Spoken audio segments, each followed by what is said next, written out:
เฮาเฮ็ดบุญนะเฮ็ดบุญให้เจ้าของได้แต่ทั่วไปว่าเฮ็ดบุญเพื่ออุทิศไปถึงพ่อแม่พี่น้องปู่ย่าตายายนั่นก็คือความหวังดีความปรารถนาดีที่เฮามีต่อกัน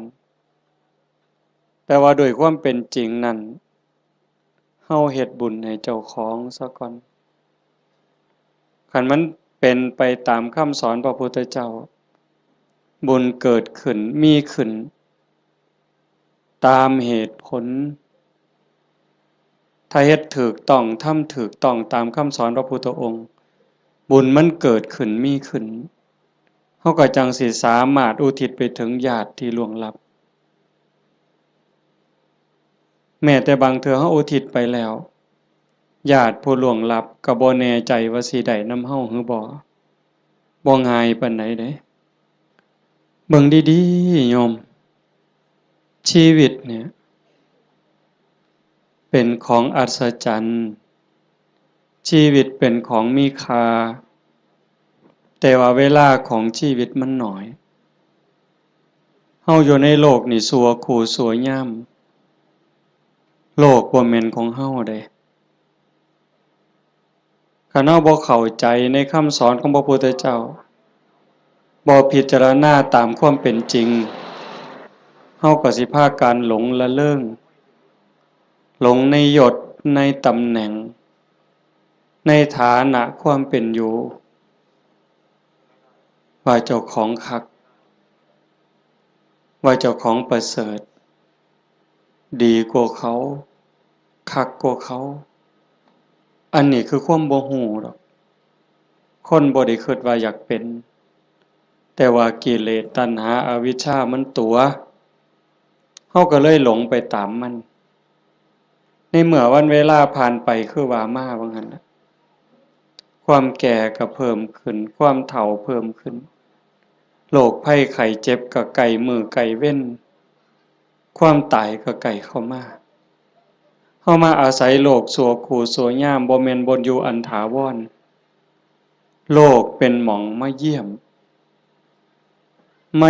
มาพักคันคนมีปัญญา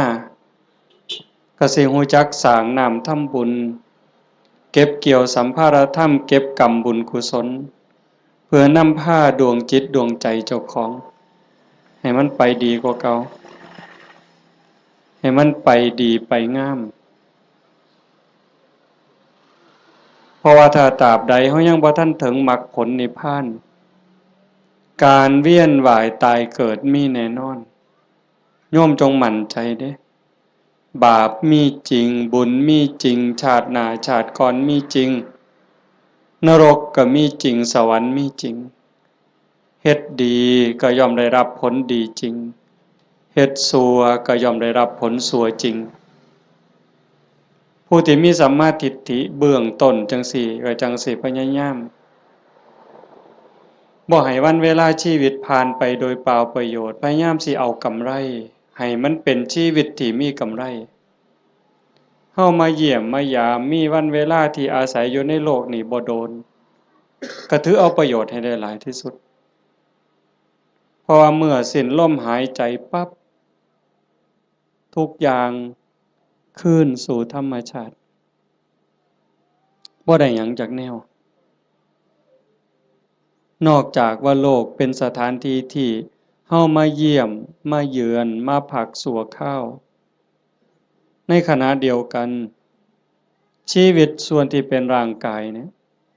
ก็บ่แม่นของเฮาอีกเป็นของยืมชีวิตเป็นของยืมเฮายืมมาจากธรรมชาติยืมจากดินจากน้ำจากลมจากไฟก่อกำเนิดเกิดมาเป็นร่างกายหมดเวลาก็ต้องคืนให้เขาดินเอาคืนให้ดินน้ำคืนให้น้ำลมคืนให้ลมไฟคืนให้ไฟแต่ว่าชีวิตส่วนที่เป็นจิตใจจิตวิญญาณก็ต้องเดินทางต่อเดินทางต่อไปในวัฏสงสารไปไสล่ะ บ่ฮู้ไปสู่อบายก็ได้นรกเปรตอสุรกายสัตว์เดรัจฉานผู้ที่สร้างบุญไว้บ่พอคือว่ารักษาจิตไว้บ่ดีก็ย่อมล่วงลงสู่อบาย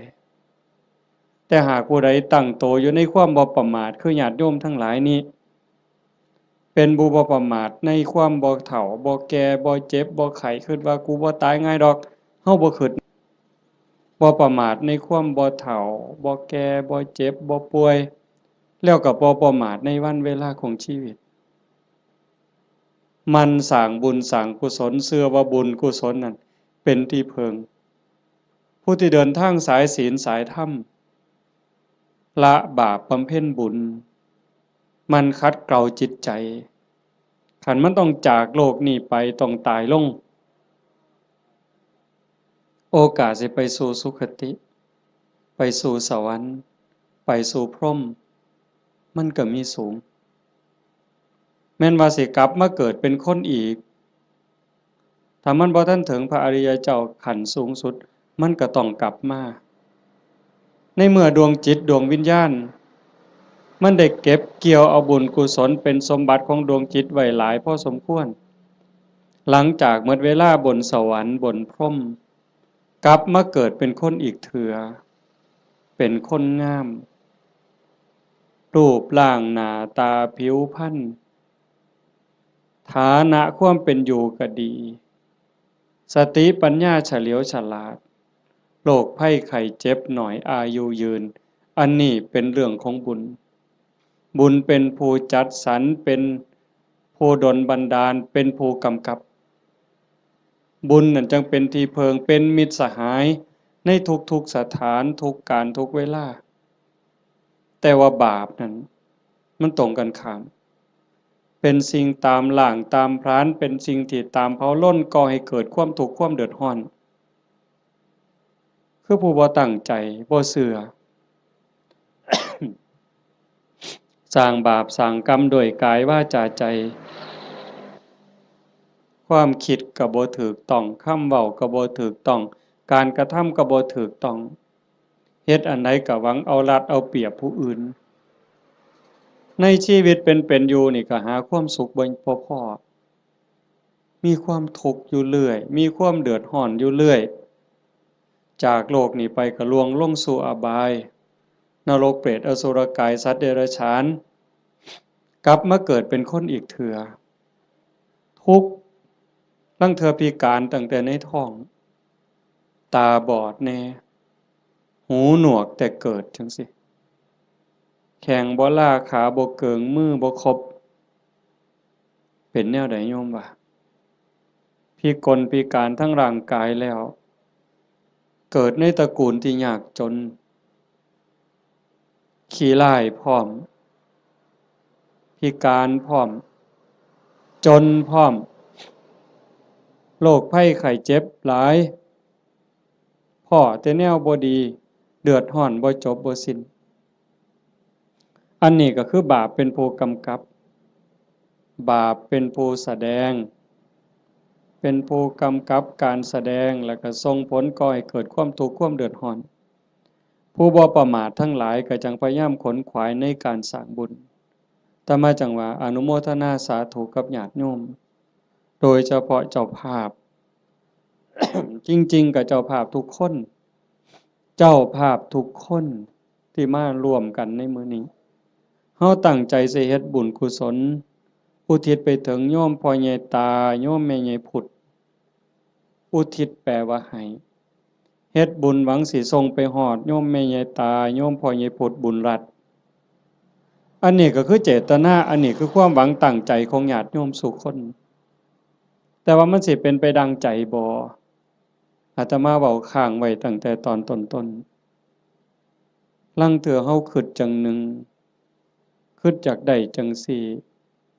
แต่มันก็บ่แม่นคือใจเฮาคิดหมดคันคือใจเฮาคิดหมดเฮาก็คือสิเป็นเศรษฐีกันซุคนบ่มีผู้ใดอยากทุกข์จากคนบ่มีผู้ใดอยากขี้ร้ายตั้งแต่เลขบ่ทันซื้อก็หวังว่าสิถูกอยู่ บ่ต้องเว้าถึงซื้อแล้วเด้นี่อันนั้นคือความหวังถูกเลข3ตัวก็บ่เอาส่ำเด้ผู้ลางคนนี่อยากถูกฮอดรางวัลที่1พุ่นซื้อลอตเตอรี่หั่นแต่มันเป็นคือคิดบ่ล่ะตั้งแต่ของอยู่ในโลกนี่เห็นกันอยู่เว้ากันอยู่มันก็ยังบ่แม่นอันนี้สิเฮ็ดบุญให้ผู้ตายนี่โห้ยไกลแฮงไกลความคิดชาโนชโสนีพราหมณ์นั่นเพิ่นเป็นคนเฮ็ดบุญอยู่บ่อยๆแล้วก็อุทิศบุญหาญาติไปกราบทูลถามพระพุทธเจ้า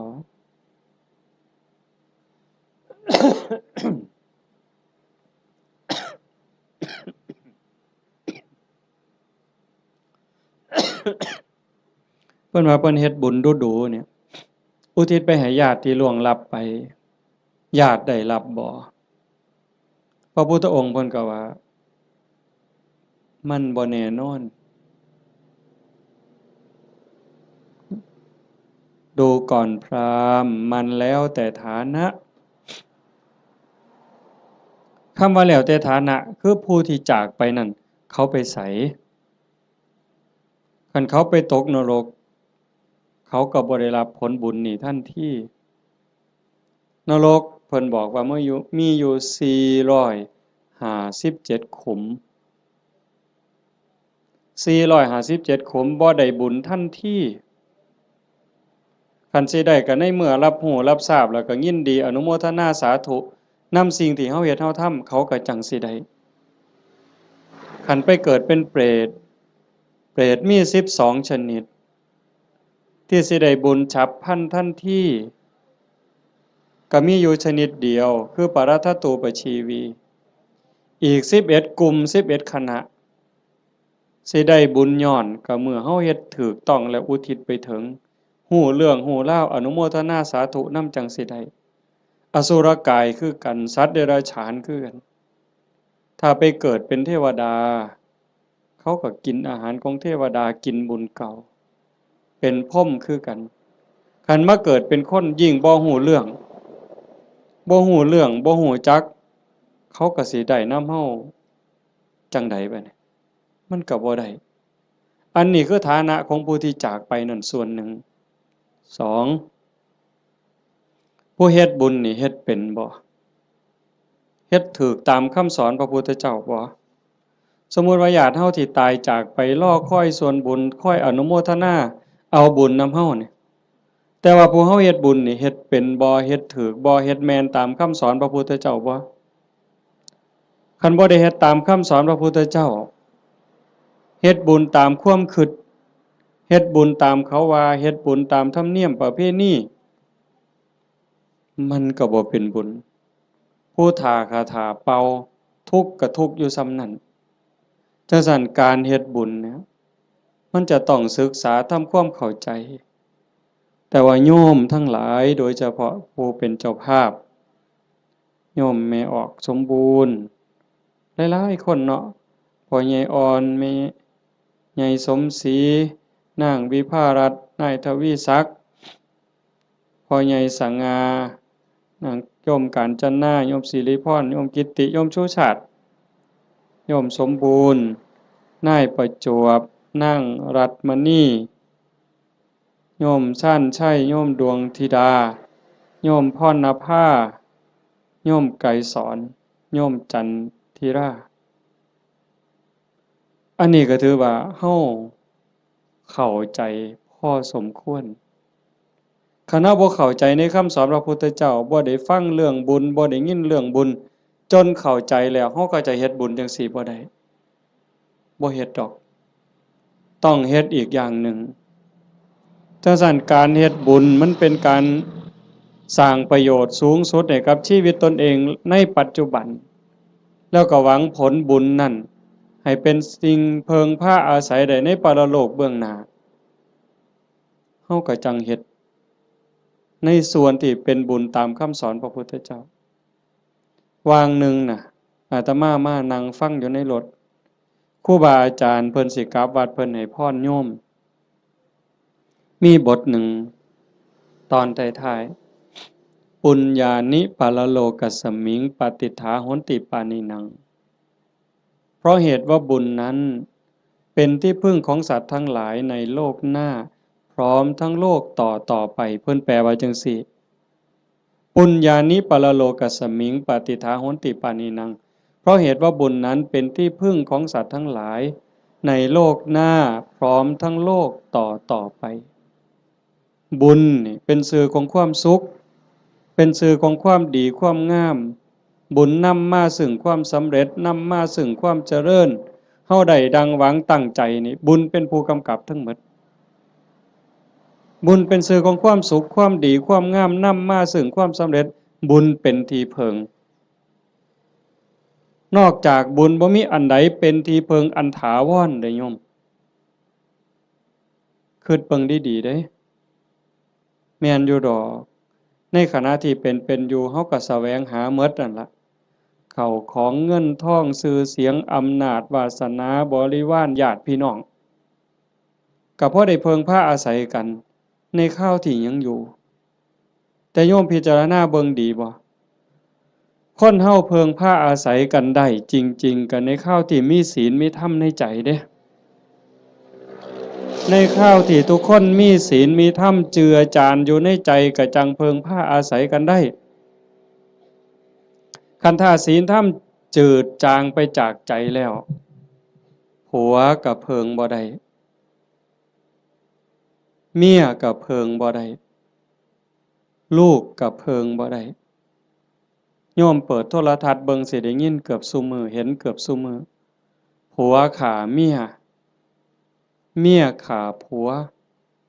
พ่อแม่ฆ่าลูกลูกฆ่าพ่อแม่พี่น้องฆ่ากันหมู่ฆ่ากันผู้บางคนมีเงินหลายๆก็คิดว่าสิอยู่เย็นเป็นสุขบ่เงินนั่นล่ะพาเจ้าของเดือดร้อนนอกจากสิถือเขามาแย่งมาปล้นมาจี้จับไปเรียกค่าไถ่บางเทื่อเห็นว่าเจ้าของมีเงินหลายก็ไปข่มคนอื่นสร้างความเดือดร้อนให้ผู้อื่นก็โดนจับปรับไม้ใส่โทษเมื่อดีบ่ดีเขากู้เขายืมค่าปิดปากค่าล้างหนี้ก็มีเห็นบ่ล่ะมันจังบ่แม่นที่เพิงอันแท้จริงแต่ที่เพิงอันแท้จริงคือบุญคือโยมนั่งฟังเทศน์ฟังธรรมอยู่นี่เฮาได้เกิดมาเป็นคนเนี่ยคันบุญบ่หลายมันสิได้เป็นคนบ่เจ้าว่านกหนูปูปีกงัวควายช้างม้าสัตว์เดรัจฉานทั้งหมดคันจะเว้าไปไล่ไปทั้งหมดตั้งแต่สัตว์นรกอเวจีจนถึงภวากพรหมบ่มีผู้ใดที่บ่เคยพ่อเป็นแม่เป็นพี่เป็นน้องอาตมาบ่ได้เว้าเอาเด้พระพุทธเจ้าเว้าเด้ในวัฏฏะสงสารนี้ไม่มีใครเลยที่ไม่เคยเกิดเป็นพ่อเป็นแม่เป็นพี่เป็นน้องเป็นญาติร่วมสายโลหิตไม่มีใครเลยที่ไม่เคยเกิดเป็นสามีภรรยากันมาก่อนโยมอยู่นี่หลายๆคนเคยเป็นผัวเป็นเมียกับหนอนกับมดกับยุงที่มันมากัดเฮานี่นั่นคือวัฏฏะสงสารเป็นหยังเขาต้องไปเป็นแบบนั้นนั่นคือบุญเขาบ่พอสร้างบาปสร้างกรรมเฮามีบุญหลายได้รักษาศีลหาไว้มีกุศลกรรมบท10พอสมควรจังทรงให้เฮาได้เกิดมาเป็นคนได้เกิดมาเป็นคนแล้วบ่คือกันเห็นบ่หน้าตาบ่คือฐานะบ่คือสติปัญญาบ่คืออุปนิสัยใจคอบ่คือกันคนเดียวกันนี่โยมเคยสังเกตเบิ่งเจ้าของบ่ทั้งเทื่อหูสองข้างบ่คือกันเด้แต่ละคนตาสองข้างบ่คือกันเด้สังเกตเบิ่งเด้อหมู่พวกคนเฮาที่รู้จักกันตาสองข้างบ่คือกันทั้งเทื่อดังเนี่ยปีกจมูกเนี่ย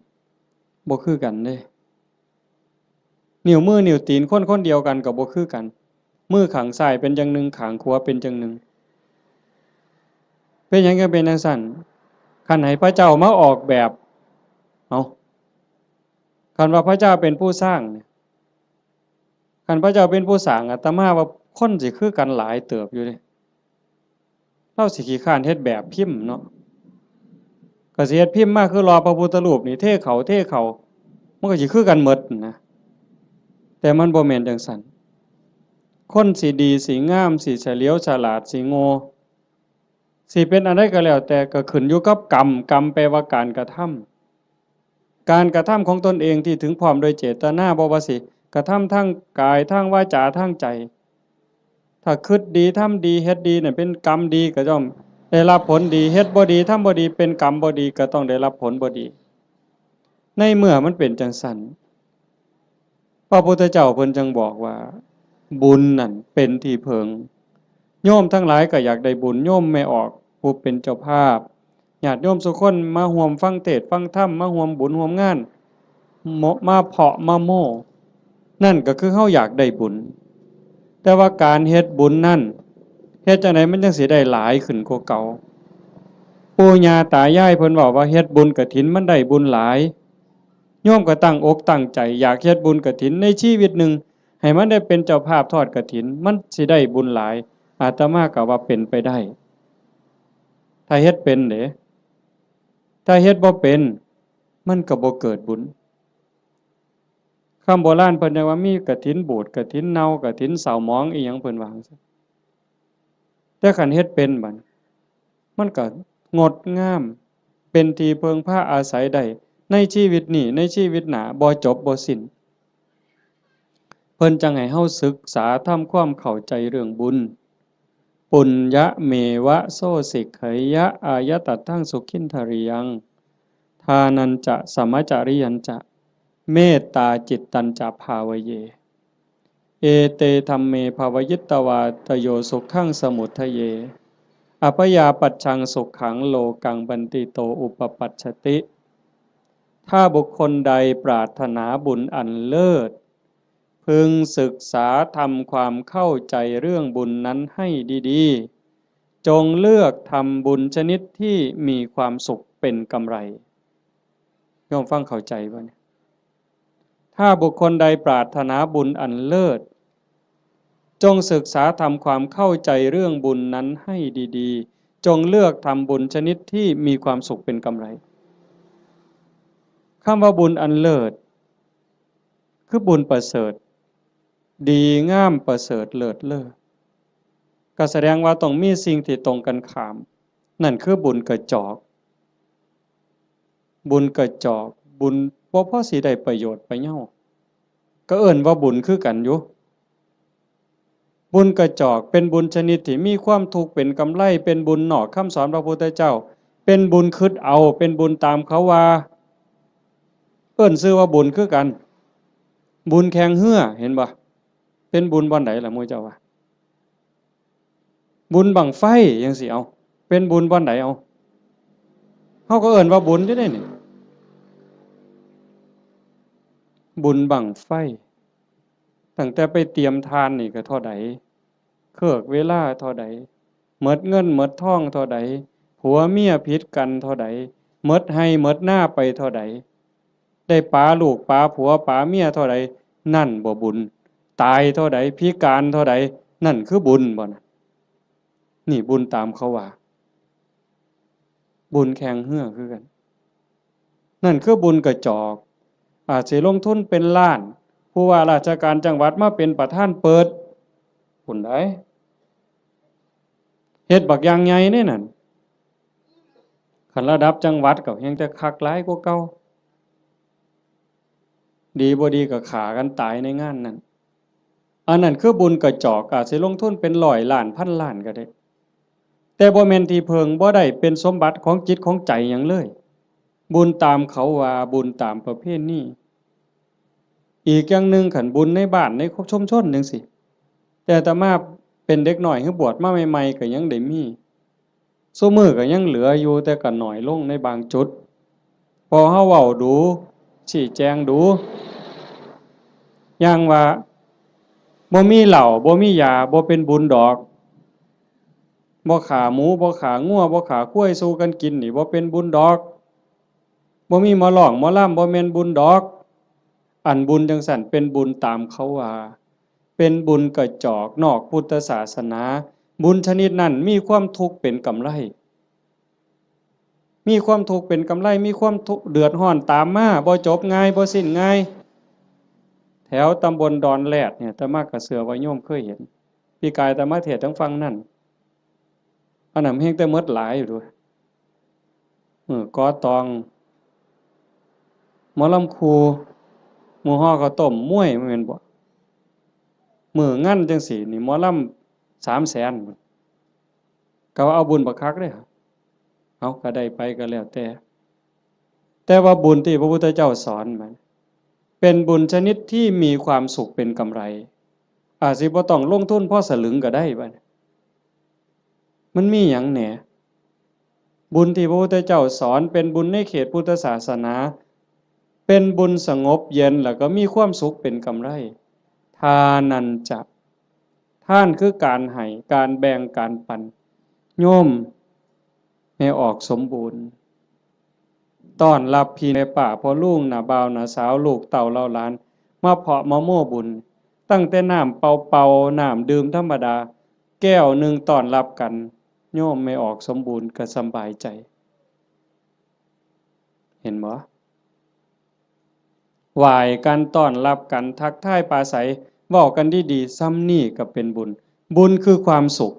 ฟังให้ดีเด้บุญคือความสุขความอิ่มใจความเบิกบานใจ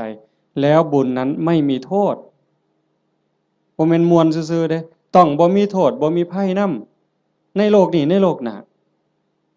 เก็บดอกไม้น่ะมาแต่ข้างหัวใส่พานยกใส่หัวบูชาพระรัตนตรัยความอิ่มใจก็เกิดนั่น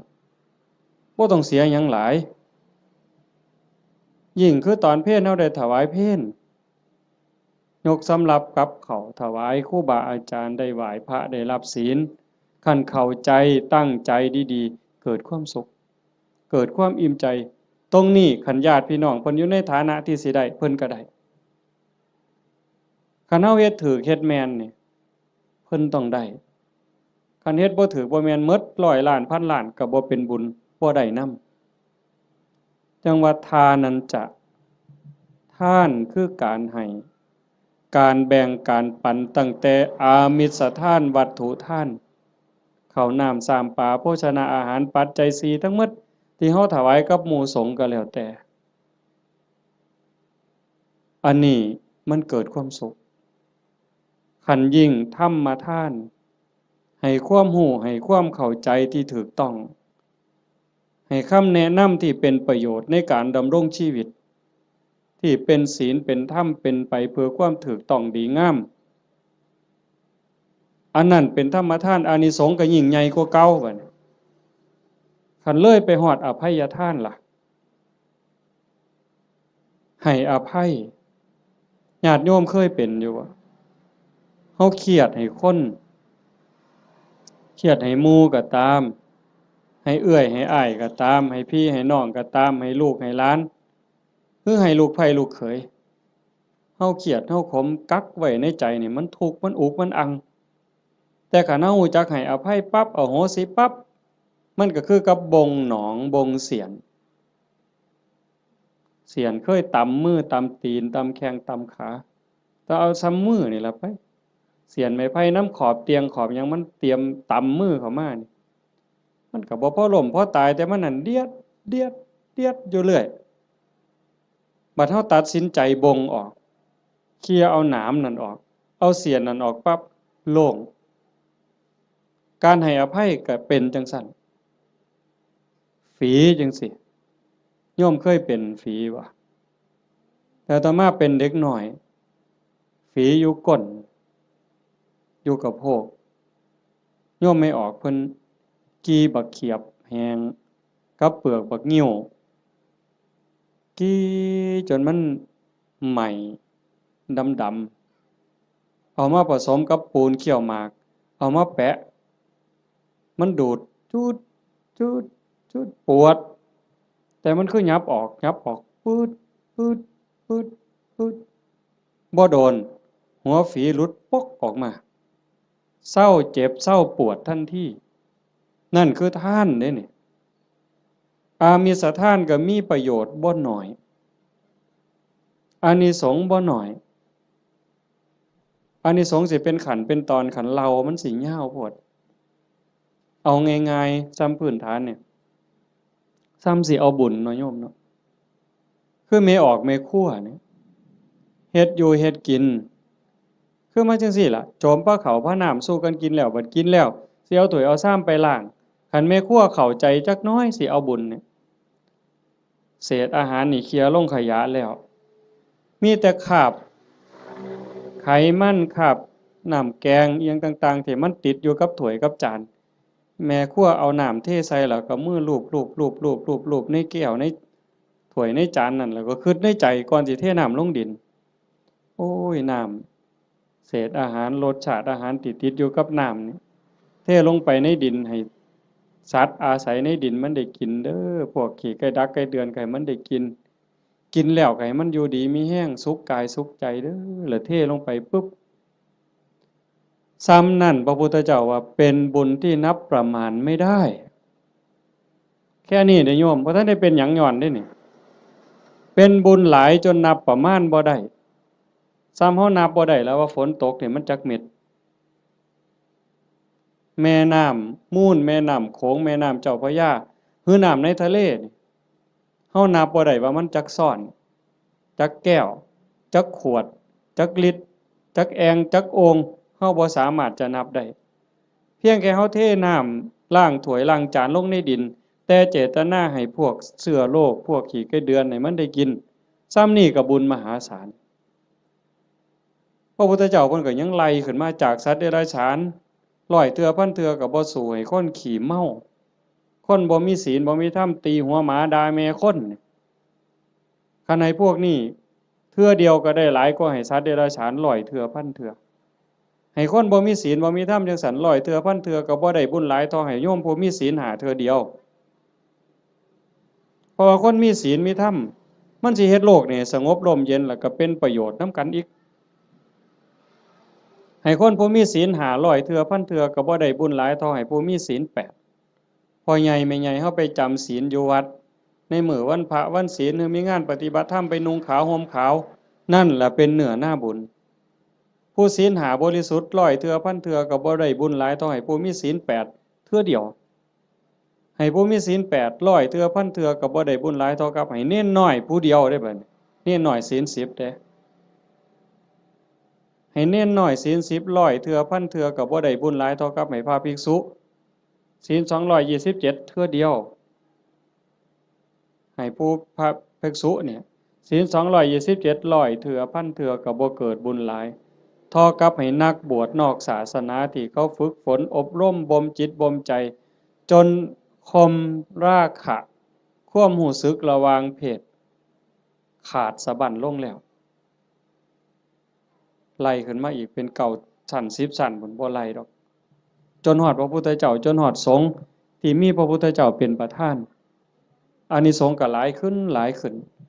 ให้กับคณะสงฆ์ที่มีพระพุทธเจ้าเป็นประธานร้อยเทื่อพันเทื่อก็บ่ได้บุญหลายเท่ากับสร้างวิหารกันแดดกันฝนกันลมสร้างวิหารร้อยหลังพันหลังก็บ่ได้บุญหลายเท่ากับให้ธรรมะเห็นบ่บัดนี้ตัวนี้บ่เสียหยังแล้วเด้บัดบ่สู้ให้ธรรมะเป็นทานให้ความรู้ให้ความเข้าใจอย่างว่าให้ธรรมะเป็นทานก็ได้บุญได้กุศลมาอยู่ได้บุญได้เกิดความร่ำรวยได้เกิดความงามความดีแต่ว่าบางเทื่อมันก็ยังแบกศาลานั่นกูก็สร้างกุฏินี่ก็สร้างโบสถ์ก็สร้างกฐินก็เฮ็ดซุปีคันบ่มีกูนี่บ่ว่าทีเดียวเลยบัดนี้เป็นจังได๋บัดดีบ่หลวงพ่ออย่าเว้ายากเด้บ่เฮ็ดกฐินให้เด้เป็นจังได๋บัดบ่มาก็ได้เด้วัดนี่นั่นครูพระแล้วนั่นเพิ่นว่าเพิ่นคักซั่นเด้จังต้องมาที่อภัยทานรู้จักให้ธรรมะรู้จักให้อภัยคือจิตทำจิตให้ว่างทำจิตให้เป็นอิสระผลมันก็มีอานิสงส์ต่างกันหลายขึ้นหลายขึ้นสูงขึ้นสูงขึ้นอันนี้คือทานเด้อันที่1ทานันจะสมัจจริยันจะบุญชนิดที่มีความสุขเป็นกำไรสมะสม่ำเสมอควบคุมอากัปกิริยาคำปากคำเว้าให้เป็นไปโดยสงบเสงี่ยมอันนั้นคือศีล สำรวมวาจาใจให้เรียบร้อยศีลนี่จังมีอานิสงส์หลายเพราะว่าของมาท่านลักมากก็ได้โกงมากก็ได้ปล้นมากก็ได้ฆ่ามากก็ได้ได้บุญหลายแต่มันอาจสิบ่บริสุทธิ์เห็นบ่ศีลมันเป็นอุบายออกจากการเบียดเบียนตนเองก็บ่เดือดร้อนคันมีศีลเด้คนอื่นก็บ่เดือดร้อนเป็นหยังโยมก็เข้าใจอยู่ศีลข้อที่หนึ่งเจตนาเป็นเครื่องงดเว้นจากการทำสัตว์ที่มีชีวิตให้ตกร่วงบ่เว้าถึงขาเลยแม้แต่เบียดเบียนเขาหักแข้งหักขาหักปีกเขาก็บ่เฮ็ดให้เขาพรากพ่อพรากแม่พรากลูกก็บ่เฮ็ดมันเป็นทุกข์มันเดือดร้อนคันเฮามีศีลข้อที่หนึ่งโลกทั้งใบก็สงบบ่มีผู้ใดย้านไผสิทำอันตรายสองทรัพย์ที่ดินที่ดอนเงินทองแก้วแหวนของผู้ใดผู้ใดก็หักของผู้ใดก็แพงเขาก็คือเฮาเฮาก็คือเขาชีวิตและทรัพย์สินกันเว้าข้อที่หนึ่งอีกจักหน่อยเนี่ยร่างกายอย่าว่าแต่มาเข็นมาขาเถาะทุบตีก็บ่เอาไปเอามานี่แม่ออกพ่อออกเคยเป็นบ่หมอสิฉีดยาป้องกันโรคป้องกันภัยเขาสิฉีดวัคซีนบ่ให้เฮาเจ็บเฮาป่วยบางเทื่อก็เจ็บบ่ให้เขาฉีดตั้งแต่ไปโรงเรียนนี่ครับว่าหมอสิฉีดยามื้ออื่นนี่ห้วยข่อยไข้ลดแล้วข่อยบ่ไปแล้วเห็นบ่นั่นคือชีวิตเขาก็คือเฮาคือเขาทรัพย์สินสมบัติคือกันข้อ3ลูกหลานผัวเมียพี่สาวพี่ชายน้องสาวน้องชายผู้ใดก็คือกันผู้ใดก็ฮักผู้ใดก็หวงญาติพี่น้องของเจ้าของสามีภรรยาลูกหลานเจ้าของคันเฮาเห็นอกเห็นใจกันจังซี่คันบ่ได้แต่งการแต่งงานบ่แม่นว่าเฮาฟังคือตื้นๆเข้าใจกันเผินๆว่าศีลข้อที่3นี่ไม่ให้ล่วงเกินสามีภรรยาคนอื่นจริงๆบ่แม่นแต่ผัวเขาเมียเขาเด้ลูกหลานพี่สาวพี่ชายน้องสาวน้องชายคันบ่ทันได้เข้าพิธีแต่งงานสมรสพ่อแม่เขาบ่ทันอนุญาตเฮาไปล่วงเกินเขาก็ผิดศีลข้อนี้หมดข้อ2เจตนาเป็นเครื่องงดเว้นจากการถือเอาสิ่งของที่เจ้าของเขาไม่ได้ให้สิยักยอกสิปล้นเอาลักเอาว่าห้ามลักเดี๋ยวปล้นเอาซะดอกมันสิว่าก็บ่แม่น4เจตนาเป็นเครื่องงดเว้นจากการพูดเท็จเฮาก็บ่อยากให้ไผตัวเฮาบ่อยากให้ผู้ใดมาเว้าให้เฮาผิดอกผิดใจบริวารหรือว่าองค์ประกอบที่จะเฮ็ดให้มันผิดให้มันเศร้าหมองนี่นอกจากโกหกแล้วก็ยังมีเว้าส่อเสียดยุยงให้แตกร้าวสามัคคียุให้ผู้นั้นผิดกับผู้นี้เว้าเพ้อเจ้อไร้สาระหาแก่นสารบ่ได้เว้าคำหยาบคำหยาบคำด่าที่ฟังแล้วเฮ็ดให้ทุกข์ใจเจ็บใจอันนี้ก็ต้องงดเว้นอันนี้เป็นศีลเนี่ยเจตนาเป็นเครื่องงดเว้นจากการดื่มเสพเครื่องดองของเมาเฮาก็สิคิดว่าแต่บ่กินเหล้าอย่างเดียวบ่ให้กินเหล้ายาม่าสูบได้บ่กัญชาเฮโรอีนได้บ่จริงๆเพิ่นมีทั้งสุราทั้งเมลัยทั้งของเมาต่างๆคันเฮาไปเสพไปสูบทั้งอมทั้งดมทั้งเคี้ยวเฮ็ดให้ขาดสติสัมปชัญญะบางเทื่อเป็นบ้าอย่างมันคลั่งยาบ้าจับแม่เจ้าของปาดคอพ่อเจ้าของปาดคอมันดีบ่นใดบัดคันเฮาเฮ็ดได้จังซี่มันก็เป็นเครื่องคุ้มครองบ่เบียดเบียนตนเองบ่เบียดเบียนผู้อื่นความเดือดร้อนก็บ่ต้องเกิดขึ้นในโลกในสังคมอันนี้คือบุญชนิดที่มีความสุขเป็นกำไรที่พุทธเจ้าเพิ่นสอนข้อที่2 3เมตตาจิตตัญจภาวะเยสร้างความหักความแพงความเมตตาความหวังดีต่อกันให้มันหลายขึ้นให้มันเจริญขึ้นอย่างเฮาเฮ็ดสมาธิเบิ่งญาติโยมหลายๆคนท่าทางนี่เฮาเป็นคนวัดคนว่าจำศีลภาวนาไปปฏิบัติธรรมนำครูบาอาจารย์บ่หันบ่นี้ สังเกตเบิ่งบ่เวลาเฮาเดินจงกรมโดยความตั้งใจล้อมสติในอารมณ์ปัจจุบันเวลามานั่งสมาธิก็มีสติที่ลมหายใจเข้าออกคัน10นาทีผ่านไป20นาทีผ่านไปคันฮอด30นาทีแฮ่งแต่สุดยอดคันเฮามีสติในอารมณ์ปัจจุบันลมหายใจเข้าก็ฮู้ลมหายใจออกก็ฮู้ลมสั้นก็ฮู้ลมยาวก็ฮู้ใจโยมสินิ่งใจนิ่งใจสบายกายเบาจิตเบาความรู้สึกที่เป็นสุขมันจะเกิดขึ้นสมองก็ปลอดโปร่งเบากายเบาใจความคิดอันดีอันงามเกิดขึ้นมาคันมันหลายไปกว่านั้นอีกสงสารคนรู้โตนคนบ่เว้าแต่ว่าคนที่ฮักกันแพงกันเด้แม้แต่คนเป็นคู่กรรมคู่เวรด่าเฮารังแกเฮาเบียดเบียนข่มเหงเฮาก็สิมีความเมตตาให้เขารู้โตนเขาอีกต่างหากเขาเบียดเบียนข่มเหงฆ่าตีเฮานี่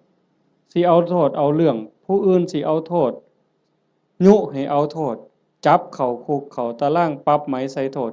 เฮาผู้ถูกตีถูกฆ่าหัวล้างข้างแตกแขนหักขาหักบางเทื่อโอ้ยบ่ว่าหยังดอกรู้โตนมันให้อภัยมันซะเห็นบ่คันคนในโลกมีจิตสภาพนี้ล่ะโยมว่ามีใจเป็นจังซี่ล่ะที่โอบอ้อมไปด้วยศีลด้วยธรรมจิตที่ถูกห่อหุ้มด้วยศีลด้วยธรรมด้วยความเมตตาต่อกันโลกมันสิเป็นจังไดโยมว่าที่มันวุ่นวายอยู่จังซี่ย้อนคนขาดศีลขาดธรรมบ่ใส่ใจต่อศีลต่อธรรมก็เลยมีแต่ความเห็นแก่เนื้อแก่ตัวเอาเปรียบแม้กระทั่งเมียเจ้าของบ่ต้องเว้าผู้อื่นเด้เอาเปรียบเมียเจ้าของเอาเปรียบผัวเจ้าของลูกเต้าเอาเปรียบพ่อแม่แน่นอนเลยเลี้ยงมาพาใหญ่ตั้งแต่พู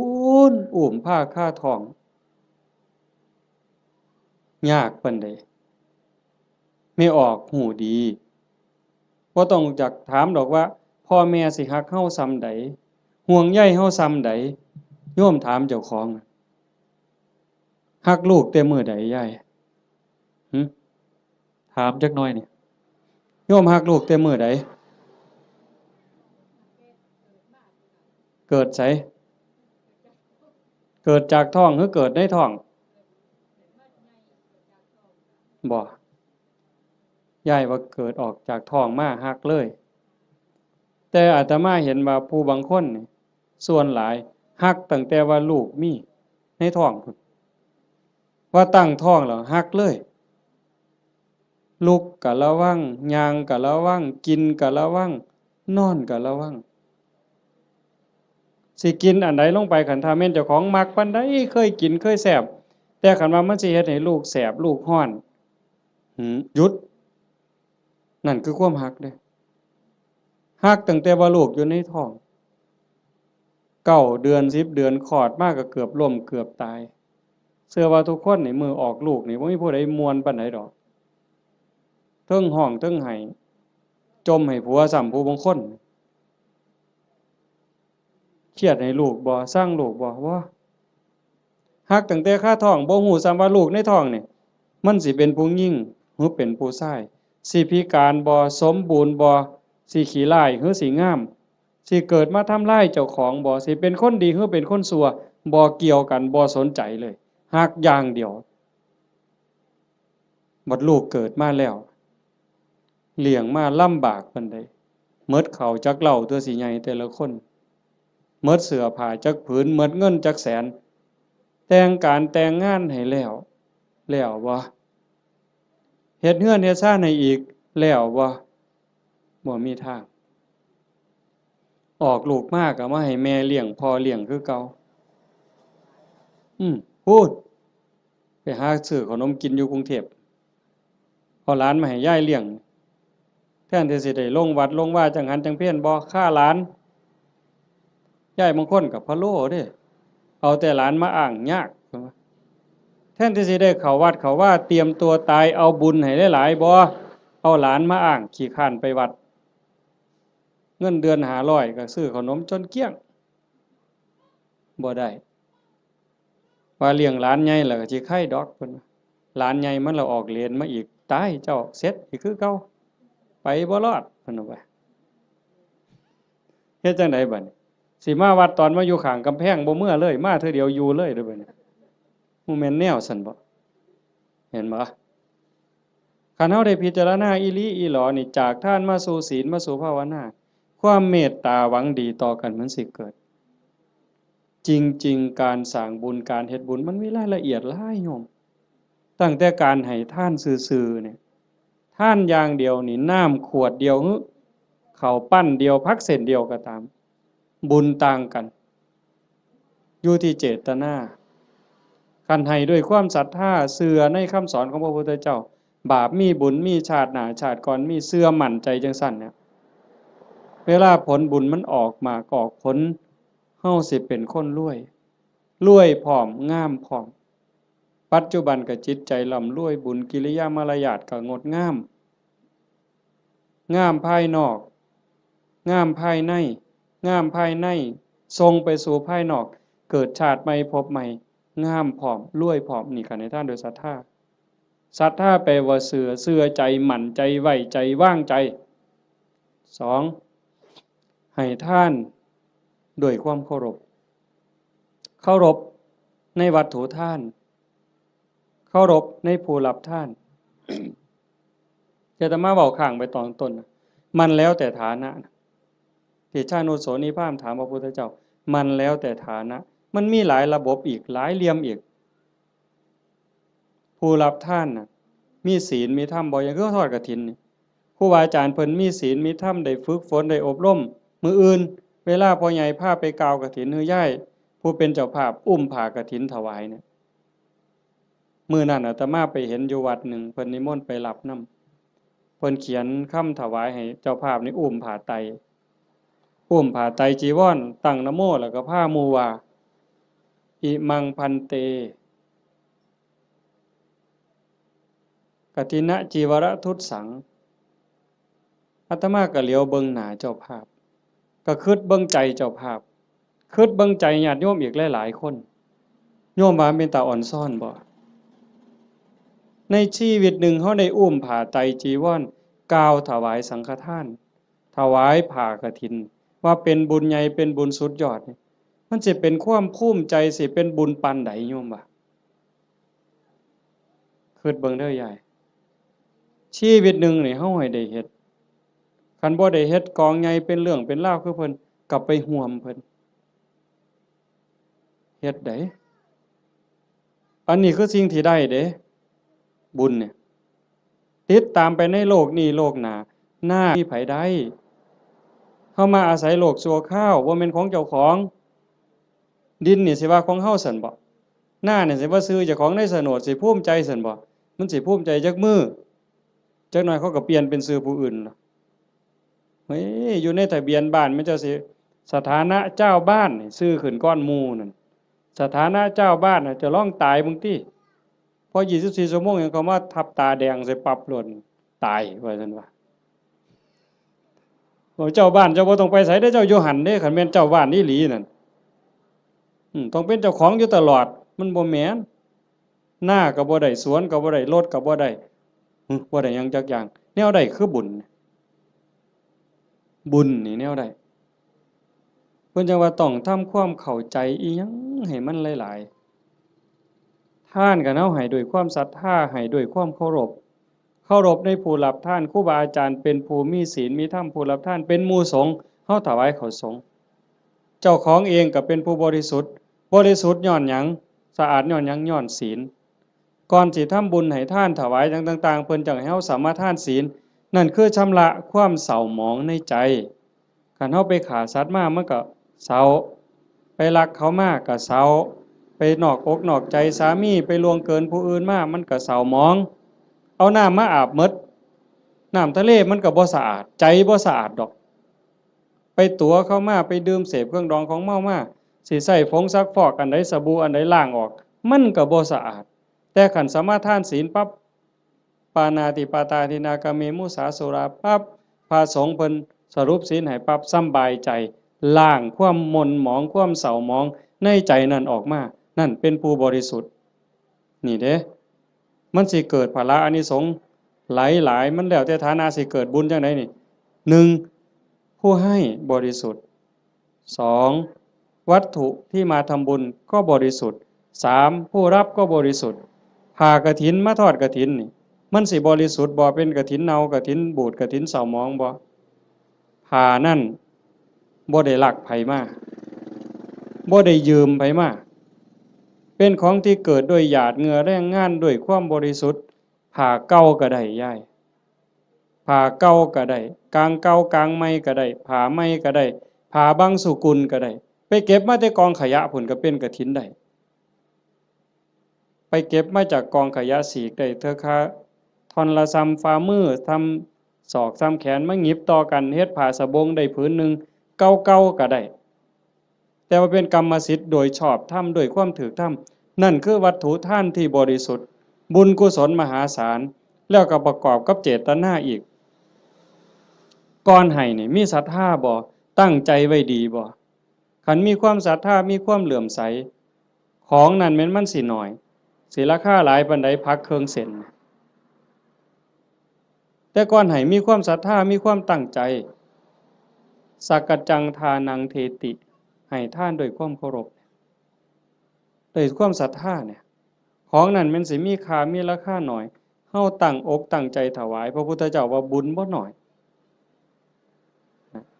ของได้มาด้วยความชอบธรรมได้มาแล้วโดยธรรมเป็นของบริสุทธิ์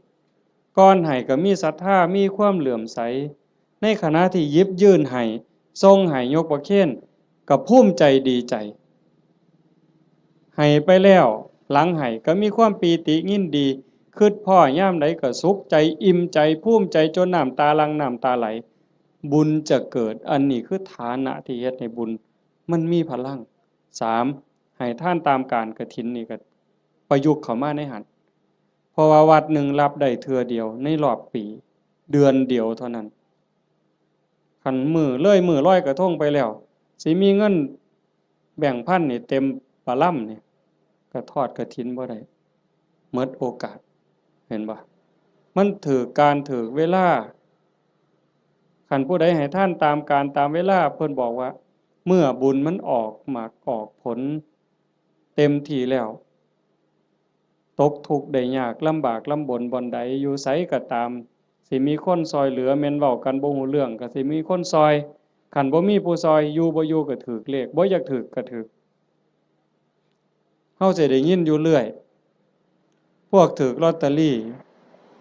ถูกแจ็คพอตบางเทื่อก็แม่ค้าขายผักบางเทื่อก็3ล้อบางเทื่อก็คนกวาดถนน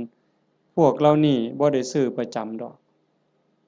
กวาดถนนไปเข็นผักไปรู้ตน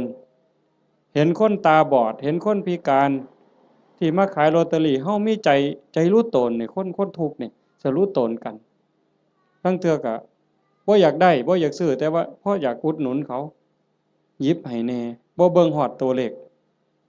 ซื้อมาแล้วก็ใส่กระเป๋าไว้บ่หัวซ่าเลขออกไว้แล้ว2มื้อ3มื้อจังมาคิดพ้อตรวจเบิ่งก่อนหน้านั่งว่างๆตรวจเบิ่งถูกซ้ำนี่เป็นผลบุญจากการให้ท่านตามการตามสมัยคือกฐินจังซี่อันนึงคนตกรถตกเรือบ่มีค่ารถจังซี่ลูกกำพร้าคนด้อยโอกาสจังซี่คนถูกไฟไหม้บ้านน้ำท่วมหน้าหนาวบ่มีเสื้อผ้าห่มเฮาซอยเหลือในข้าวที่คนอื่นเดือดร้อนนี่มันเป็นการละท่านผลบุญเกิดเฮาสิได้มีคนซอยเหลือท่านการท่านเวลาการให้ท่านโดยจิตโดยความเคารพที่ว่ามาวังหันข้อที่2ขามมานิดนึงเคารพในผู้รับทานเคารพในวัตถุทานผลบุญเกิดสิได้ลูกดีผัวดีเมียดี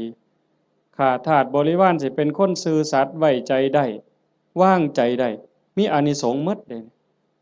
4กฐินนี่ก็เข้ามาในนี่อีก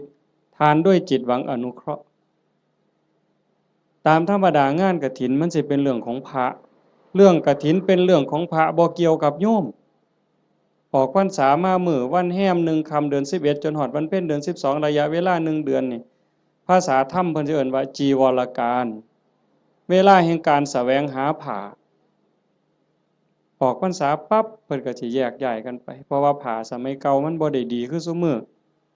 ผ้ามันเปื่อยเป็นฝ่ายอีโป้แม่นบ่พ่อใหญ่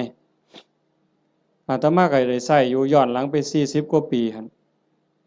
ฝ่ายตำเอาเองมันบ่ได้เหนียวบ่ได้หมั่นปานนี้มายิ่งสมัยก่อน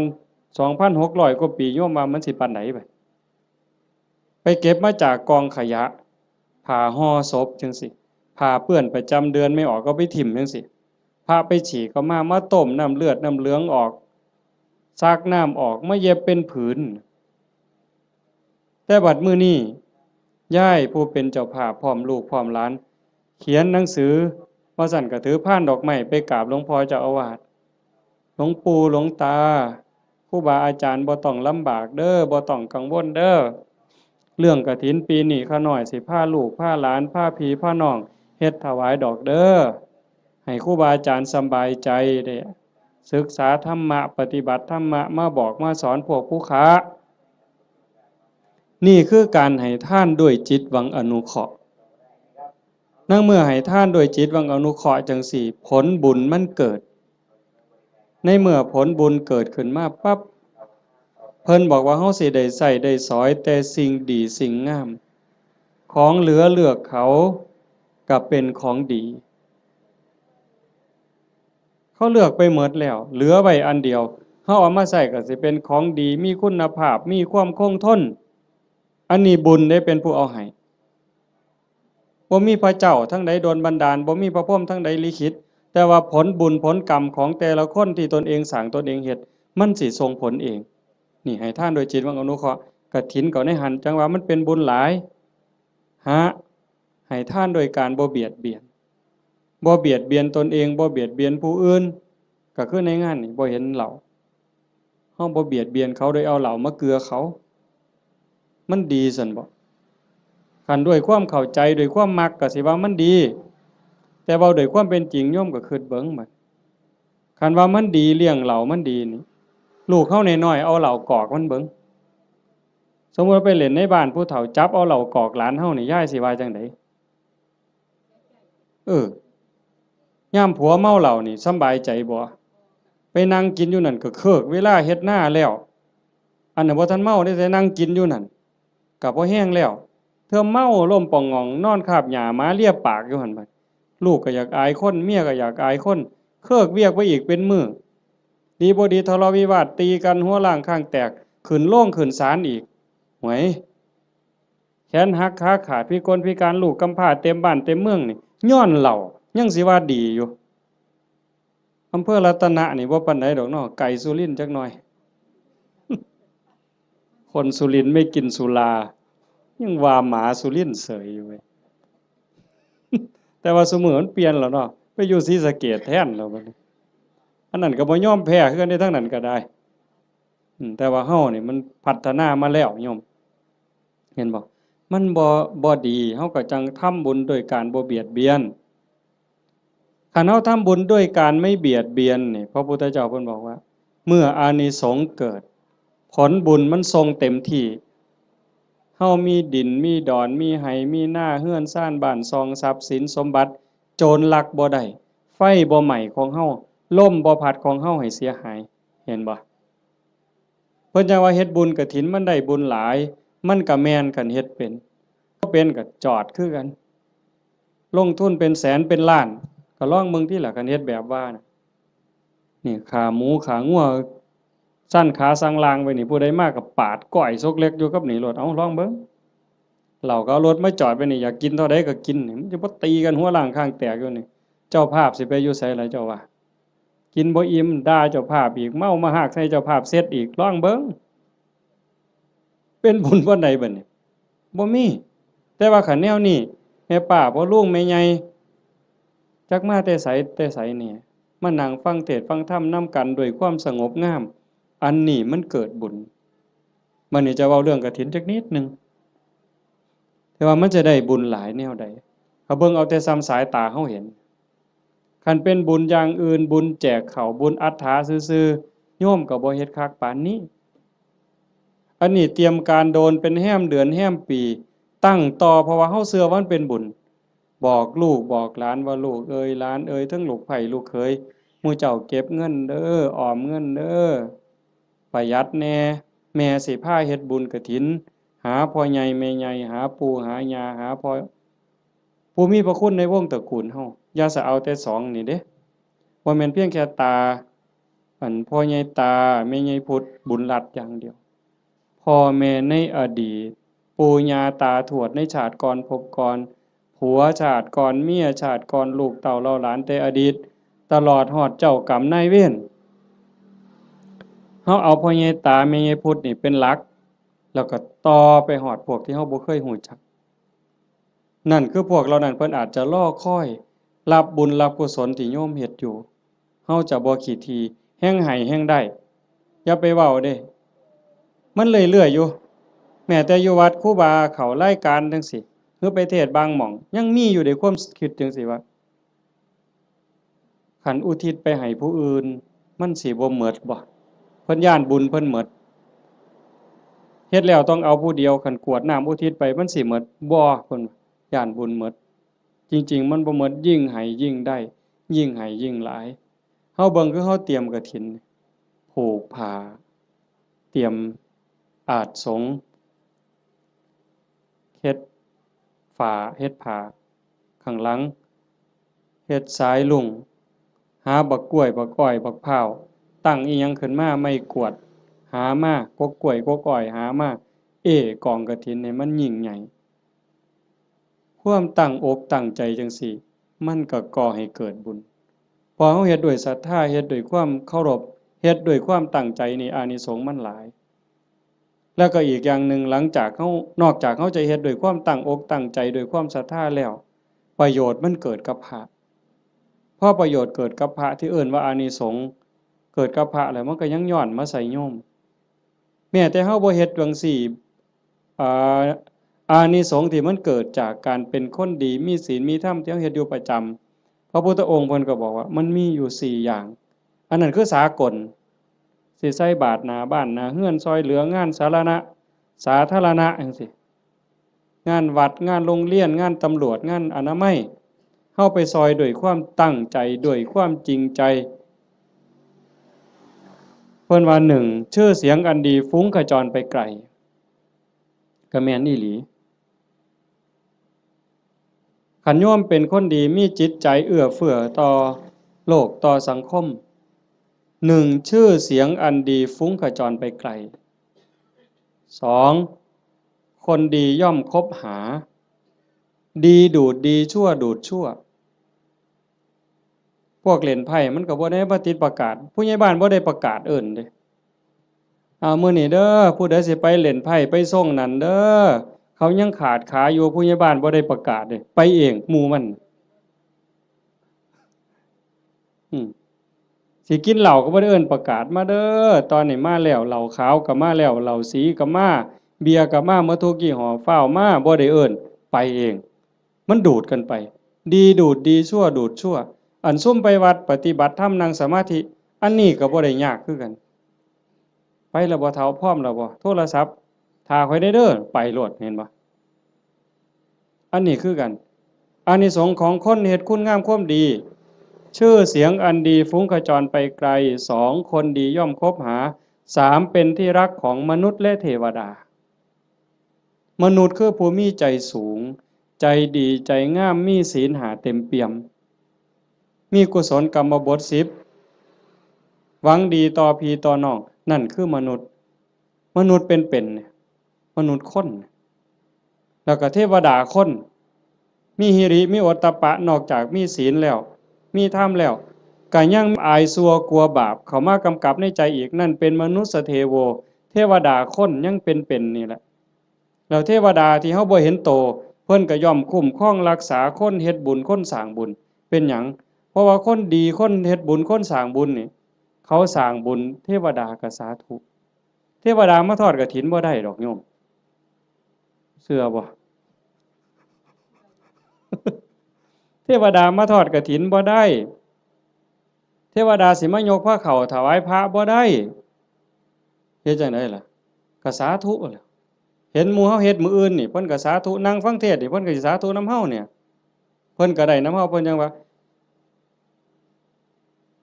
เป็นที่รักของมนุษย์และเทวดาเพิ่นฮักเพิ่นคุ้มครองเพิ่นรักษาเพราะว่าเพิ่นได้บุญนำ4เวลาสิตายก็ไม่หลงลืมสติตายจำเป็นแต่เด้คันคนสร้างดีสร้างงามสร้างบุญอยู่บ่อยๆจิตใจมันสิกอดเกี่ยวพันอยู่กับบุญกับกุศลจิตบ่เศร้าหมองจิตบ่กังวลจิตบ่เป็นทุกข์มันก็ย่อมไปสู่สุคติไม่หลงลืมสติตายแต่คันคนไปลักเขาแน่ไปฆ่าเขาแน่ตั้งแต่นอนมันก็สะดุ้งเคยเห็นบ่ล่ะเคยเป็นบ่เจ้าไปเฮ็ดแนวบ่ถูกต้องบ่ดีบ่งามมานอนก็สะดุ้งอย่าสะเว้าแต่บัดสิตายเด้นี่นอนบ่เป็นหลับเป็นตื่นพวกไปลักเขาไปปล้นเขาไปฆ่าเขามานี่โอ้มันสิสะดุ้งแม้กระทั่งการอยู่การกินคันแม้แต่สิกินข้าวทั้งเทื่อก็สงสัยมันสิวางยากูบ่น้อพู้นเด้มันสิหาความสุขได้บ่ใดบัดนี้เจ้าว่าคันคบกับคนบ่ดีอยู่ในสังคมจังซั่นแม้แต่สิกินน้ำแม้แต่สิกินข้าวก็เกิดความระแวงมันจังหาความสุขที่แท้จริงบ่ได้คันบัดล้มป่วยล้มหมอนนอนเสื่อใกล้สิตายบัดบาปกรรมต่างๆไปฆ่าเขาไปตีเขาไปลักเขาไปปล้นเขาเถียงพ่อเถียงแม่เฮ็ดให้พ่อแม่ทุกข์อกทุกข์ใจมาหลอกมาหลอนจิตเศร้าหมองปั๊บตายในขณะที่จิตเศร้าหมองก็ทวนเลยคำว่าทวนนี่ตรงข้ามกับดองเด้ทวนนี่ตกลงทั้งต่ำแต่ดองนี่ขึ้นทั้งสูงเด้เห็นหลวงปู่ผายดอกว่าอยู่วัดปีกายเนี่ยอาตมาก็เว้าเรื่องนี้ทวนได้ปู่ผมบ่ทวนดอกอาจารย์ผมสิดองเนี่ยเห็นบ่ไม่หลงลืมสติตายหากเมื่อจากโลกนี้ไปจะไปอุบัติยังสุคติมีสวรรค์เป็นต้นนี่คนเฮ็ดบุญสิเดินสายนี้มื้อนี้กฐินน่ะกฐินเฮาทอดกฐินปั๊บพระก็สิได้หาเนี่ยเวลาในการแสวงหาผ้าจากฮอดวันเพ็ญเดือน12สิยืดไปฮอดเดือน4เพ็งนี่คือเวลายืดไปอีก4เดือน2พระสิเก็บผ้าไว้ได้ตามต้องการปกติพระสิมีผ้าแค่3ผืนเพิ่นเอิ้นว่าผ้าไตรเฮาก็เว้าอยู่ซุมื้อละผ้าไตรบางบ้านก็ผ้าไตรบางบ้านก็ผ้าไกรแล้วแต่สิว่านี่คือบ่ฮู้จักจริงๆผ้าไตรไตรนี่แปลว่า3ผ้า3ผืนสบง1จีวร1สังฆาติ1นี่คือผ้าอธิษฐานคันมีเกินนั้นเอาผ้าจีวรหามาได้อีกผืนนึงเอาไว้เสยนี่คันครบ10มื้อบ่สละให้เณรบ่สละให้พระภิกษุรูปใดรูปหนึ่งบ่สละให้สงฆ์เป็นนิสสักขิยปาจิตตีผ้าผืนนั้นใส่บ่ได้ไปแตะไปต้องไปสูนไปใส่บาปทุกเที่ยวเป็นบาปเป็นโทษเป็นอาบัติเมื่อโยมทอดกฐินแล้วอย่าว่าแต่4ผืนเลย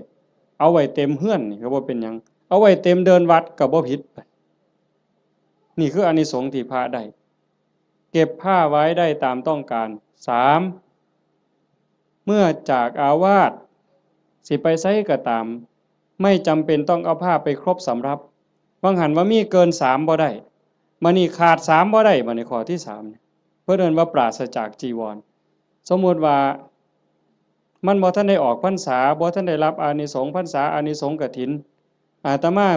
อยู่วัดเคยมันเป็นวัดป่าเนาะกุฏิอยู่ไกลๆจังซี่ยามมื้อแลงนุ่งผ้าสบงสงน้ำมาตากไว้อยู่กุฏิบัดยามมื้อเช้ามาทำวัดอยู่ศาลามาอยู่พี่อยู่ศาลาจนแจ้งผ้าสบงผืนนั้นไปใส่อีกบ่ได้มันเป็นผ้าขาดราตรีเพิ่นเอิ้นว่าเป็นนิสสักขิยปาจิตตีผ้าสบงผืนนั้นต้องสละให้สามเณรต้องสละให้พระรูปหนึ่งหรือสละให้สงฆ์คันบ่สละไปแตะไปใส่ไปจับไปต้องขึ้นมาปั๊บต้องนิสสักขิยปาจิตตีเป็นบาปทุกเที่ยวโยมแต่ในเมื่อโยมทอดกฐินแล้วปั๊บได้รับอานิสงส์อย่าสว่าแต่อยู่ในวัดเอาผ้าถิ่มไว้ในวัดพู้นไปเที่ยวเล่นอเมริกาเสยคิดม่วนพู้นขี่ยานอวกาศไปเล่นดาวอังคารเสยบ่บาปบ่ผิดอานิสงส์ที่โยมทอดกฐินมันคุ้มครอง4 ฉันคณะฉันเป็นวงได้ฉันปรัมประฉันดูได้ที่จริงพระพุทธเจ้าเพิ่นขอร้องให้พระนี่ฉันในบาตรมันบ่ยากกับผู้อื่นแล้วก็ฉันเทื่อเดียวเฮาบ่ได้ทำให้ทำหน้าบ่ได้ไปแบกไม้ง่ายต่อหากินเองบ่ได้กินดูหลายโยมเขายากเมืองสิซะ ออกซื้ออาหารบ่ได้จังซี่แต่มอโยมทอดกฐินแล้วปั๊บก็สามารถฉันเป็นกลุ่มเป็นวงได้เพราะว่าเฮ็ดผ้ามันอาจสิบ่แล้วง่ายในเวลาจังซี่จักหน่อยก็แล่นไปจูไฟเพราะมันบ่มีสีสำเร็จเด้ฟักบักมี่หาฟืนมาไว้พ่อใหญ่สิเคยเห็นแต่ก่อนแม่นบ่ย้อมเปลือกไม้ย้อมรากไม้ย้อมแก่นไม้เขี่ยวไว้จังซี่กำลังฉันอยู่ไฟอ่อนไฟสิมอดก็ออกไปจูไฟมาฉันอีกก็ได้จังซั่นน่ะเพิ่นว่าสิฉันจักเทื่อก็ได้แต่ว่าอย่าเกินเที่ยงคันพอทอดกฐินแล้วก็เป็นแบบนั้นบ่เป็นโทษข้อที่5บัดที่พระได้ลาภสักการะที่เกิดขึ้นคือของที่เข้ากองกฐินไปถวายมื้ออื่นเป็นของพวกเธอที่จำพรรษาในอาวาสนั้นพระในวัดบ้านเฮานี่วัดอีหยังบ้านวัดค่ำศรีบ่วัดค่ำศรีบ้านบึงพระที่จำพรรษายังวัดค่ำศรีบ้านบึงเป็นผู้ได้รับของทั้งหมดเนี่ยเจ้าคณะจังหวัดสุรินทร์มันร่วมนำหรือสิสมเด็จสังฆราชมาร่วมรับกฐินนำมื้ออื่นก็บ่ได้ดอกโอ้ยข่อยเป็นสังฆราชเด้อผ้าพื้นนี่ข่อยสิเอาดอกถูกใจแท้ๆบ่ได้เด้โยมบ่ได้นอกจากพระวัดเฮาสิตกลงปรงใจถวายจังสิได้เป็นของภิกษุที่อยู่ในวัดเราโยมได้5ข้อจำได้แล้วตัวพระได้5ข้อแม้1เวลายืดไปฮอดเดือน4แม่นบ่2เก็บผ้าไว้ได้ตามต้องการ3ไปปราศจากจีวรก็ได้4ฉันคณะฉันปรัมประออกชื่อโภชนะได้เพิ่นจังเฮาสิได้ยินครูบาอาจารย์เพิ่นบอกเรื่อยๆว่านิมนต์ฉันเพลนิมนต์ฉันจังหันบ่แม่นว่าอาจารย์นิมนต์ฉันตำบักหุ่งบ่ได้อาจารย์นิมนต์ฉันต้มปลาอันนี้ก็บ่แม่นนิมนต์ฉันข้าวอันนี้ก็บ่แม่นคันรับกฐินแล้วก็ได้อยู่จังซี่นะแต่เฮาก็บ่จำเป็นก็จักสิไปว่าเฮ็ดหยังเนาะก็แล้วไปดอกบัดนี้โยมได้หยังบัด1อายุยืนผู้ทอดกฐินผู้ร่วมไปอนุโมทนากฐินสิได้ประโยชน์คืออานิสงส์1อายุยืนชาตินี้อาจจะท่านบ่ทันก็บ่แน่บาปเก่ากรรมเก่าที่เฮ็ดไว้มันอาจกำลังส่งผลอยู่คันบุญเก่าบ่แห้งพอมันก็ต้องไปตามนั้นแต่คันเฮาเฮ็ดด้วยความตั้งใจชาติต่อไปพบต่อไปผลบุญมันตามทรงนี่1อายุยืนทั้งตัวเลข80ปี90ปี100กว่าปีแข็งแรงบ่แม่นนอนอยู่ในห้อง ICU ว่าอายุหลายปานใด100ปีโอ้ก็บ่พอใจดอกแนวนั้นเนาะนอนในห้อง ICU ให้อาหารทางสายยางหันใจเองก็บ่ได้ก็จักสิยืนไปหยังล่ะเว้ยแต่ก็บ่แม่นแต่ตัวเลขซ้ำนั้นผมก็ยืนผมบ่งอกง่ายบ่โลนง่ายจังซี่นะแขวก็ยืนบ่ขูบ่ลนบ่โยกบ่ค้อนนี่ตาก็ยืน70ปี80ปีห้อยก้นเข็มปั๊บแง่ปั๊บดึงจักโลดนั่นคือบุญเด้น่ะคันผู้บุญบ่หลายบัดนี้ว้ายใส่แว่นสายตาตั้งแต่อยู่ประถมพี่อย่าสว่าแต่เข็มเย็บผ้าเลยเข็มเย็บกระสอบนี่ก็จ้อยหูลมแข้งนี่ก็แง่บ่ถึกอยู่ นั่นคือบุญบ่พร้อมโยมอันทอดกฐินแล้วมันสิได้บัดนี้ตาสิดีแต่ชาติต่อไปเด้คันมีของเก่าก็เอาชาตินี้ลดแล้วหูดีบัดนี้หูก็ยืนแขวก็ยืนตาก็ยืนผิวพรรณก็ยืนบ่คือกันเด้ผู้บางคน40ปีนี่เฒ่าเพราะปัญหยังแต่ผู้บางคน50 60 70นี่ผิวพรรณยังสดใสอยู่สีดำสีขาวก็ตามดอกแต่ว่าบ่เหี่ยวบ่ย่นหลายนั่นมันเป็นบุญทั้งหมดนะโยม1อายุยืนย้อนหยังยืนย้อนโยมถวายกฐินแล้วพระสามารถบ่เป็นโทษทางพระวินัยได้รับอานิสงส์ยืดไปฮอดเดือน4นี่คือมันตอบกันทันที32แม่เว้ย2โยมสิรวยย้อนหยัง ย้อนโยมทอดกฐินแล้วพระสามารถเก็บผ้าไว้ได้ตามต้องการโยมก็สิเป็นผู้ร่ำรวยด้วยโภคทรัพย์แก้วแหวนเงินทองเอียงต่างๆอย่างเว้ามาหั่นแหละ3โยมมีทรัพย์สินสมบัติขึ้นมาแล้วโจรลักบ่ได้ไฟบ่ไหม้ลมบ่พัดพระราชาบ่ยึดเขาเป็นของหลวงเป็นหยังย้อนโยมทอดกฐินแล้วพระเพิ่นสามารถไปปราศจากจีวรเอาผ้าไปบ่ครบก็ได้พระวินัยบ่ผิดบ่พลาดตรงนั้นคุ้มครองทางโทษพระวินัยให้ก็เลยเกิดมาคุ้มครองทรัพย์โยมอานิสงส์มันว่าคุ้มครองตรงนี้โยมถวายกฐินแล้วพระรับผ้าไว้ได้ตามต้องการก็เฮ็ดให้โยมรวย4โยมทอดกฐินปั๊บพระฉันเป็นวงได้ฉันปรัมประออกสื่อโภชนาได้โยมสิได้รับอานิสงส์บ่ต้องศาสตราบ่ต้องอาวุธบ่กินของแสลงบ่ต้องยาพิษแม้กระทั่งเขาเจ้าว่างยาใส่ยาเฮาก็สิปลอดภัยพุ่นเด้บ่ผิดกระบูนเป็นโรคภัยเจ็บไข้ได้ป่วยสิบ่เป็นกินของแสลงบ่ผิดโรคจากอาหารการกินเหล่านั้นอันนี้คืออานิสงส์จากการได้ทอดกฐินข้อที่4ข้อที่5คันเฮาเกิดมาเป็นผู้หญิงชาติต่อไปพบต่อไปสิงามหน้าตาดีผิวพรรณดีสวดทรงดีเฮาสิเคยเห็นผู้บางคนงา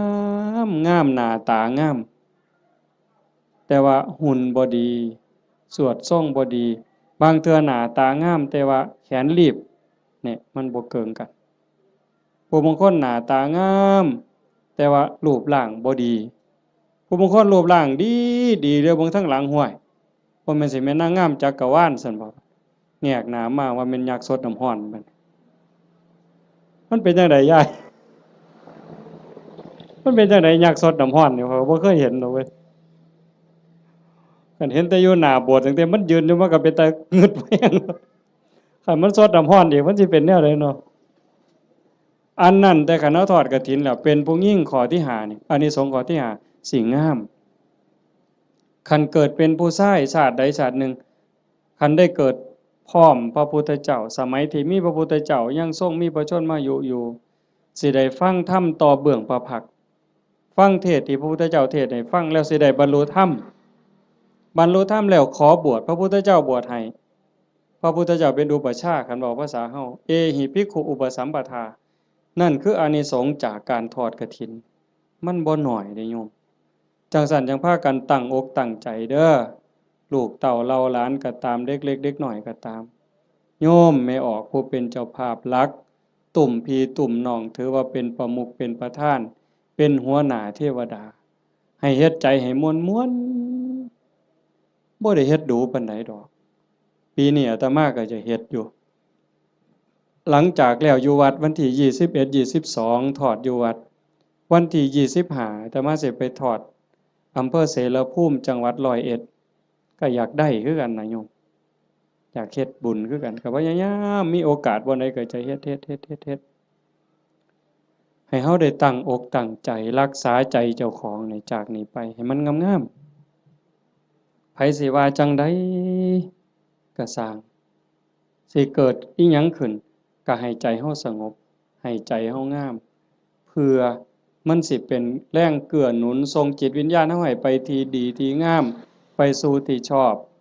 ที่สุขตินอกจากนั้นเฮาก็มีความหมายหมั่นปั้นมือว่าสิอุทิศบุญกุศลให้บุคคลผู้มีพระคุณเป็นพ่อเป็นแม่ปู่ย่าตายายผู้มีพระคุณทั้งหลายที่เฮาฮักเฮาแพงตลอดถึงเจ้ากรรมนายเวรที่ว่าไปว่าหั่นว่าได้เฉพาะปรัตถตูปชีวีอันนั้นคือได้ทันทีแต่นอกจากนั้นสิเป็นสัตว์นรกก็ตามเป็นเปรต11จางนั่นชนิดนั้นก็ตามอสุรกายสัตว์เดรัจฉานเทวดาอินทร์พรหมคันเพิ่นได้เห็นการกระทำที่งดงามคือโยมเฮ็ด1 ชั่วโมงกับ25 นาที20 กว่านาทีที่เฮาฟังธรรมมานี่เฮาเงียบเฮาสงบเฮาตั้งใจมองนี่บ่ว่าดวงจิตดวงใดดวงวิญญาณดวงใดก็แล้วแต่สิล่องลอยมาพบมาพ้อมาเห็น อดบ่ได้ย่อมอ่อนซ่อนย่อมอนุโมทนาเพิ่นสิได้นำเฮาตอนเพิ่นอนุโมทนายินดีนำอ่อนซ่อนนำอันนี้นักปราชญ์ก็ยกย่องบัณฑิตก็สรรเสริญแม่นพระพุทธเจ้ามาพบมาพ้อเฮานั่งฟังเทศน์สมโพธิกองกฐินอยู่จังซี่พระองค์ก็ย่อมอนุโมทนาสาธุจังซั่นจังว่าบุญตรงนี้เกิดแน่ๆเกิดหลายซ้ำเด้บ่แม่นแต่อาตมาเว้าโยมได้ไหว้พระโยมได้ถวายทานโยมได้สมาทานศีลได้ฟังพระเพิ่นสวดมาติกาสักบงสุกุลเฮาได้ฟังเทศน์ฟังธรรมด้วยความเคารพอันนี้คือกิริยาอาการที่เป็นบุญปุญญกิริยากุศลกิริยามันกลายเป็นบุญเป็นกุศลให้โยมเฮ็ดไปเรื่อยๆจนกว่าสิบ่มีลมหายใจบ่อิ่มบ่เต็มบ่เพียงบ่พอง่ายอย่าว่าพอแล้วล่ะอย่าว่าพระพุทธเจ้าตรัสรู้เป็นพระสัมมาสัมพุทธเจ้าแล้วมีมื้อใดที่พระพุทธเจ้าบ่เฮ็ดบุญบ่เป็นแบบเป็นอย่างบ่สอนธรรมแม้กระทั่งลมหายใจสุดท้ายสิมาถึงนอนเหยียดลงแล้วที่สารวโนทยานเมืองกุสินาราก่อนใจสิดับลงพระองค์ก็ยังได้ตรัสสังขารทั้งหลายมีความเสื่อมไปเป็นธรรมดาเธอทั้งหลายจงตั้งตนในความไม่ประมาทประโยชน์ตนก็อย่าประมาทประโยชน์คนอื่นก็อย่าประมาทประโยชน์ทั้งสองฝ่ายก็อย่าประมาทให้รีบสร้างรีบทำเห็นบ่เฮาก็คือกันโยมท่านก็เฮ็ดศีลก็รักษาภาวนาก็ภาคเพียรอ่อนน้อมถ่อมตนต่อผู้หลักต่อผู้ใหญ่ผู้เฒ่าผู้แก่พระสงฆ์องค์เน้นซอยขนขวายในกิจที่ชอบอันใดที่เป็นประโยชน์ออกเหงื่อออกแห้งซอยกันเฮ็ดช่วยขนขวายในกิจที่ชอบฟังธรรมแสดงธรรมอนุโมทนาบุญอุทิศส่วนบุญทำความเห็นในถูกต้องถูกตรงอย่างน้อยๆเชื่อว่าบาปมีบุญมีชาติหน้าชาติก่อนนรกสวรรค์มีจริงอันนี้คือต้นเหตุสาเหตุทางเกิดแห่งบุญจึงขออนุโมทนาสาธุกับญาติโยมสุโขสุขคนเด้อท้ายที่สุดก็ขอรัตนะอ้างอิงเอาอำนาจแห่งคุณพระศรีรัตนตรัยคุณของพระพุทธเจ้าพระธรรมพระสงฆ์และอำนาจแห่งบุญกุศลคุณงามความดีที่มีทั้งหมดทั้งมวลในสากลจักรวาลจงหลอมร่วมมาเป็นตบะเป็นเดชะเป็นพลวะปัจจัยอำนวยหนุนทรงไปถึงดวงจิตวิญญาณของโยมพ่อใหญ่ตาแม่ใหญ่พุทธบุญรัตน์ตลอดถึงญาติโกโหติกาปู่ย่าตายายผู้มีพระคุณทั้งหลายสรรพสัตว์ทั้งหลายเจ้ากรรมนายเวรของญาติโยมทั้งหลายหากว่าสามารถรับรู้รับทราบได้ด้วยตนเองกระจงอนุโมทนาสาธุรับเอาหากบ่สามารถสิรู้ทราบได้ด้วยตนเองก็ขอฝากข่าวบุญข่าวกุศลที่โยมพ่อใหญ่อ่อนแม่ใหญ่สมศรีสมบัติโยมผ้าวิรัตวิภารัตน์โยมทวีศักดิ์สาฤทธิ์ดีโยมพ่อใหญ่สังงาโยมกาญจนาโยมสิริพรโยมกิตติบุญรัตน์โยมชูชาติผลกังวานโยมแม่ใหญ่สมบูรณ์กตศิลาโยมประจวบโยมมณีรัตน์สมุทรหลา